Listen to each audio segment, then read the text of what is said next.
እንደምን አመሻችሁ፣ እንዴት አመሻችሁ፣ ደህና አመሻችሁ። በያላችሁበት በያለንበት የእግዚአብሔር ፍጡር የአዳም ትውልድ የሆነው ሰው በሙሉ እንደምን አመሻችሁ። እንኳን ለዚህ ሰዓት አደረሳችሁ፣ እንኳን ለዚህ ሰዓት አደረሰን። ዘመዶች፣ ትንሹ፣ ትልቁ፣ አዛውንቱ፣ ሴቱ፣ ወይዛዝሩ፣ ወጣቱ፣ መኳንንቱ፣ ሙላው ሰው የሆነው እንስሳዎች የሚሆኑ እንኳን ለዚህ ሰዓት አደረሰን። በሰላም አስመሽቶ ደግሞ በሰላም አሳድሮ ከጠዋቱ ከብርሃኑ ያድርሰን ያድርሳችሁ በያላችሁበት በያለንበት እላለሁ። ከዚህ ቀጠል ብዬ ለምሳሌ አሁን የምሰማችሁ ወንድሞቼ እህቶቼ ትላልቆችም ጥሩ ነው የምትናገሩት፣ መነጋገሩ ጥሩ ነው፣ ቁም ነገር አለው። እሳት ከፍ ካላሉት እሳቱ አይነድም፣ እንጨት ካልጨመሩበት ደግሞ አበስልም። ለምንድን ነው አንዳንድ ነገር ስትነጋገሩ እኛ ለምሳሌ አዋቂ ነን የምንለው? በእርግጥ አሁን ሙላው አዋቂ ነው። አሁን ዘመዶች ጉግ ማንጉግ ስለሆነ አሁን ዘመዴ ሙላው አዋቂ ነው። ለምሳሌ አዋቂ ማለት ከኛም በኢትዮጵያ ውስጥ ስንኖር በኢትዮጵያ ቀደም እኮ ደህና ነበር።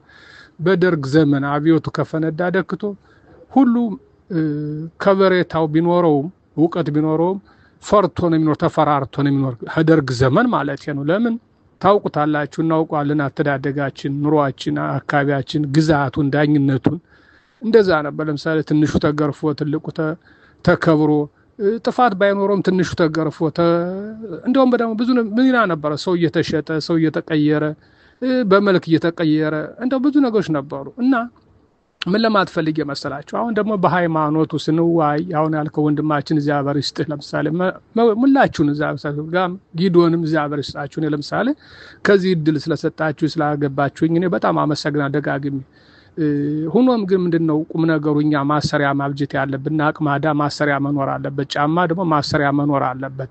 ስንናገር ደግሞ እኛ መቀየም፣ መኮራረፍ፣ መሰዳደብ ሳይሆን መማማሩ ትልቅ ኃይል ይሰጠናል፣ ብርሃን ይሰጠናል፣ ጉልበት ይሰጠናል፣ ብዙ መንገድ ያደርሰናል። ብዙ ከናንተ ከኛ የምንማረው አለ። የማያውቁ ዘመዶቻችን አሉ፣ ብዙ ደካማዎች አሉ፣ ብዙ ትምህርት ይሰጣን። ግን ደግሞ እኛ ምን አለ አሁን ያልከው ወንድማችን የምትናገረው እውነት ግን ነው። መለኩሴ የሚለው ለምሳሌ እንግዲህ በእኔ በኩል በእኔ አስተያየት ማለት ነው፣ ራሴን ወክዬ በእኔ በኩል ነብዩ ስልኮ ነብዩ ብዬ ስናገር ባለፈው ሁለት ዓመት ወደፊት በአራተኛ ወር በ2023 ዓመተ ምህረት ነብዩ ብዬ ስናገር ከግሩፕ ሁላ ዘመዶች አውጥቶኛል። ጦርነት ሁላ ስናገርም ሰድበውኛል ነው። ቅድም ወንድማችን በእውቀትም ተናግሮታል ነው። ከዛ አስወጡት እነ ራብ ሚካኤል እነ ሽሙኤል እሸቱ ዘመዶች አጎቶች የሚታይ ወንድም ልጆች ናቸው፣ የቄሸቱ ልጆች ናቸው። የሚታ ቄሸቱና አበራሽ ምረት ትልቅና ትንሾች ናቸው። እነሱ የቄሸቱ ልጆች ናቸው። እኔ አበራሽ የልጅ ነኝ፣ የበላይነሽ ልጅ በላይነሽ ተባለ። በላይነሽ ያውቆት ባለሽ አባቷ በበለሳ በስሜን በብዙ ቦታዎች ነበሩ የሚኖሩ እና አባቴ ደግሞ እንደምታውቁት ተናግሬያለሁ። ሆኖም ግን እኛ አሁን ቄስ የሚለው መለኩሴ ማለት መለኩሴዎች ማለት ነው። አንደኛ እኔ በወሬቱ ሳየው እንግዲህ ወሬቱ እንደ ዳጉሳ ፈልፍዬ እንደ በቀሎ ፈልፍዬ በልጅነቴ ሙያ ብዬ ያስኩት ነው። ለምሳሌ ስጦታዬ ነው። ወይም አባት አስተምሮ ወይም እናት አስተምሮ ሳይሆን የቄሱን ትምህርት ራሴ የፈለኩት ፍላጎት ያማራጨ ነው። አሁን እዚህ ሀገርም ከመጣው 35 ዓመቴ ነው። ላማል ጠብቅ ጥጃ አልጠብቅ ከስራ ምን ላይ ስመጣ መጽሐፍ ጋር ነው መገላበጠው። ለምን ነው መገላበጠው? እውቀት አለው ከመጽሐፉ ጋር። ግን አሁን ደግሞ ዓለሙ ሲሰለጥን ሚዲያው ሲሰለጥን ደግሞ የዋትስአፕ ግሩፕ ምናምን ያ ደግሞ ሰዎች እንኳን ያስገቡኛል ነው። ሲያስገቡ ደግሞ እመረቃቸዋለሁ፣ አመሰግናለሁ፣ እግዚአብሔር ይስጣችሁ። ለምን ብዙ መከራ ደስታ ብዙ ያልሰማሁትን እሰማለሁ፣ ብዙ እውቀት ያልተማርኩትን እማራለሁ ከናንተ። የኔን ደግሞ አቀናላችኋለሁ፣ አካፍላችኋለሁ። እና ቁም ነገሩ መስላችኋል መለኩሴ ሲባል መለኩሴ እንዲያውም በኦሪት ውስጥ የለም። መንካት እንዳይመስላችሁ፣ መሳደብ ደግሞ እንዳይመስላችሁ። መለኩሴ የሚባል በኦሪት የለም። ለምንድን ነው በኦሪቱ ውለዱ እርቡ ተራቡ ካለ በወሪቱ እንደ ሰማይ ኮከብ እንደ መሬት አሸዋ እንደ ባህር ዓሳዎች እርቡ ተራቡ ካለ መለኩሴ የለም። ያው በመጽሐፉም አልተጻፈም። ድንገት ያፍ ታሪክ ሊኖር ይችላል። መለኩሴ ማለት አንድ ሰው ዩኒቨርሲቲ እንደሚማረው በቀድሞ ዘመን አውቃለሁ። አንድ ሰው ዩኒቨርሲቲ ስሜን ላስታ ቋራ ትላልቅ ቦታዎች ነበሩ። አሁን ዛሬ ዩኒቨርሲቲ ኢየሩሳሌም ቤንጉሪዮን በርሸባ ተክኒዮን በሃይፋ በተራቪ ባሪላን ዩኒቨርሲቲያት ኢየሩሳሌም ባሽክሎን ማለት በብዙ ቦታዎች አሉ። ከዛ ደግሞ ምክላላ የሚባል ደግሞ አለ። ምክላላ ትንሹ ትምህርት ቤት ኮሌጅ ማለት ነው። እና ግን ለቄሱ ለኛው በሃይማኖቱ ስንመጣማ መለኩሲያት መልኩስ የሚል የለም፣ ውሸት ነው። መለኩስ የሚባል የለም።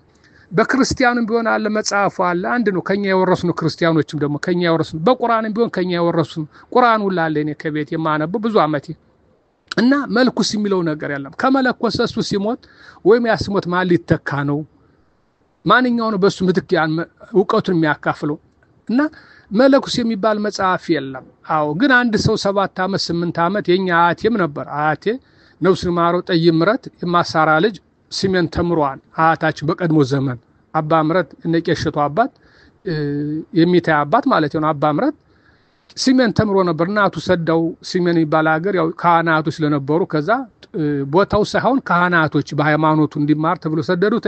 ከዛም በኋላ የተወሰነ አመት ከተማረ በኋላ እናቲቱ እንዲወልድ ልጅ እንዲወልድ ምስት እንዲያገባ እንዲራባ ሲል ህዳ ጠየቀች ይባላል። ህዳ ብትጠይቅ ካህናቶች አንሰጥም አሉ። ከዛ ሲሜን ላይ በቀድሞ ዘመን ማለት ነው እንግዲህ እኔ የልጅ ነኝ እና ሆኖም ግን ቄሶች አንሰጥም ሲሉ በሽማግሌ እንደናንተ ያለ በትልቅ ሽማግሌ ልጄን ምድር ነይ ልጄ አቅመ አዳም ደርሷል የተማረውን ተምሯል እና ከዚህ ተረሰ ደግሞ እንግዲህ መለኩሴ መሆን አይችልም። አዎ እንግዲህ ያንዳንዱ ፍላጎት ነው። ግን ልጄ ድሬ መተካት አለበት በአባቱ ምትክ በዘመዶቹ ምትክ መሆን አለበት ብላ ሲሜን አወጣችሁ ይባላል። ስታወጣው ግን ቄሶች አልፈቀዱም ነበር። ደና ተማሪ ነው ጎበዝ ተማሪ ነው ድምጽ አለው ጉልበት አለው ዕውቀት አለው እሱን አንሰድም ብለው ተከራከሯት ይባላል። ኋላ ግን በሽማግሌ እንደናንተ ያለ እንደኛ ያለ ሽማግሌ ይዛ ልጄን መስጠት አለባችሁ ልጄ መዳር አለበት ልጄ መውለድ አለበት ብለው ከሳ ማለት ነው። በነበረው ዘመን በዳኛም ሆነ ከሳ ይባላል ታሪኩ ግን እና አውታዩላችሁ እኛው ላተፈጠርናው ዛሬ ለምሳሌ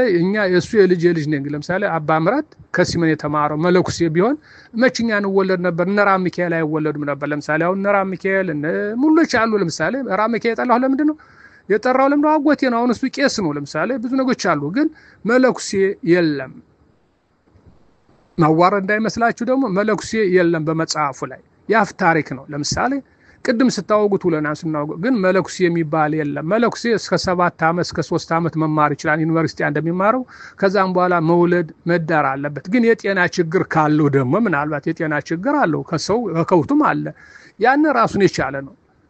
ጎታቻን የጤና ችግር አለበት አው ራሱን የቻለ በጤና ደግሞ ተተመረመረ ብልሃት አለው። በአሁኑ ዘመን ቀድሞም ቢሆን ብልሃት አለው ይድናን የሰው ልጅ ጎታቻን እና ግን ቁም ነገሩ በዚህ አትከራከሩ። ብዙ መለኩሴ የሚባል የለም በመጽሐፍ ላይ። የወንድማችን ደግሞ አባ ስምዖን ያብን ያሉት አባታችን ወይም ደግሞ ቀድሞ ሃይፋ ነበሩ። እኔ ጥሩ ያውቃለሁ። ለምሳሌ ወታደር ነበር ኃይል አብር ነበር። በወታደር ኋላ ደግሞ ጓደኛው ጥላው ትንሽ የአይምሮ ችግር ኑሮበት ሊሆን ይችላል እና ከዛ ደግሞ ሕክምናውን አውቃለሁ። እናቱ ነበሩ ነፍሳቸውን ይማር ወንድሞቹ ነበሩ ሃይፋ አውቃለሁ። እኔ ከስሩ መነሻውን አውቃለሁ። ግን መለኩሴ ለምሳሌ አይደለም። መለኩሴ የለም በመጽሐፉ ደግሜ መጽሐፉ ላይ በወሪት ላይ መለኩሴ ሁን የለም።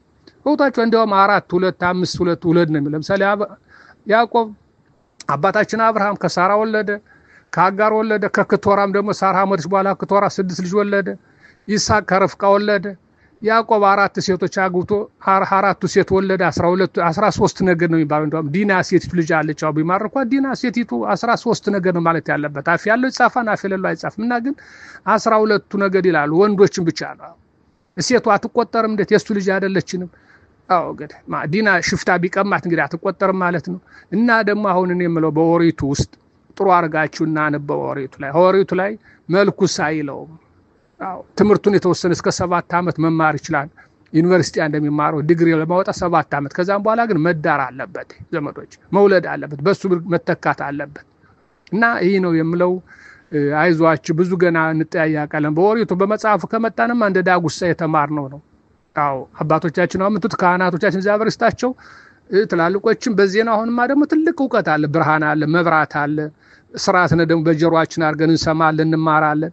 ብዙ ነገሮች አሉ። ዕውቀት ለፈለገ ጎታቻን ክፋት ለፈለገ ደግሞ ቀላል ነው በትንሹ መሄድ ይቻላል። ግን እኔ በሲያውን በመለኩሴ በመትሉት ይሄን ይመስላል። ለማንኛውም ያንንም ይሁን ደግሞ አስተያየት ካላችሁ ደግሞ መድረኩ ክፍት ነው።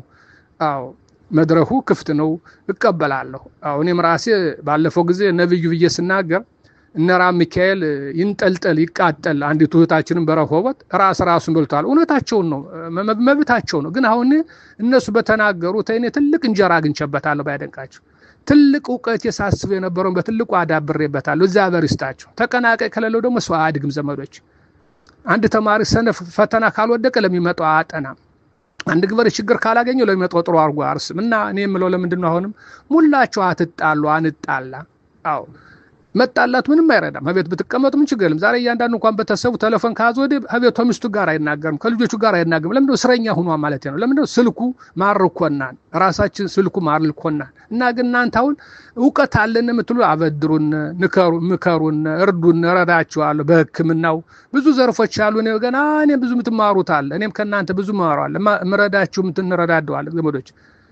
በሳይንሱ እንገባለን፣ በዶክተርናው መግባት ይችላል፣ በአገር ባህል መግባት ይችላል። ያን ግልጽ ነው። አሁን ዘመዶች በጨለማ የሚሄድበት ዘመን ደርሷን በብርሃን ማለት ነው። እና ይህን ሴት ወንድ አያሰኘውም። ዕውቀቱን ይስጠን፣ ዕውቀቱን እንጠቀምበት። አትጣሉ፣ አትጎማጎሙ፣ የጊዜ ማሳለፊያ አድርጉት። ገብታችኋል እንጂ ይህ ነው ያን ነው አትበሉ። እና በወሬቱ ማመጣችሁ ገና እንደ ዳጉሳ ነው ማስተምራችሁ ምማር ከእናንተ ጋር አሁን እና አመሰግናለሁ። አባቶቻችን ደግሞ ደግሜ ከወዲሁ እናቶቻችን አባቶቻችን መከበር አለባቸው። ገብታችኋል። እኛም ደግሞ እድል ከሰጠን ደግሞ እነሱ ደረጃ እንደርሳለን።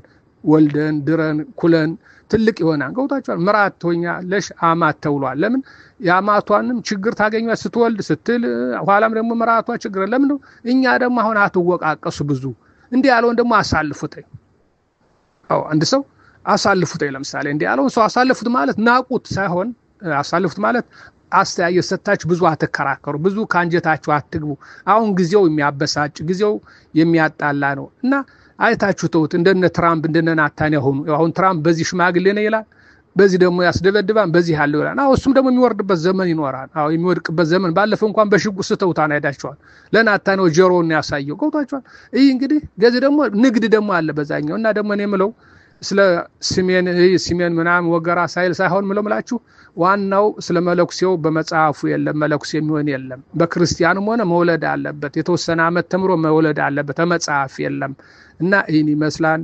ደህና አደሩልኝ፣ ደህና አምሹልኝ። ሸለሊት ተመኘውላችሁ። ወንድማችሁ ልጃችሁ አባታችሁም እንግዲህ ትልቅ ሰው ነኝ፣ በእድሜም ደግሞ መካከለኛ ሰው ነኝ። በእውቀቴም ቢሆን እድሜም ቢሆን ልክ ነው፣ በሃይምሮም ቢሆን ትልቁ ሰው ነኝ። እና አሁን ከስራው ነው ያለሁት። አሁን ጠዋት ነው መሄደው። አሁን ስራ ነው ያለው። ማሽኑ ጋር እየተገላበጥኩ ነው። እና ሰላም እደሩልኝ ወንድሞቼ። ሰላም የተባረከ ሌሊት ይሁንልን እላለሁ። ሰላሙን ተመኘውላችሁ።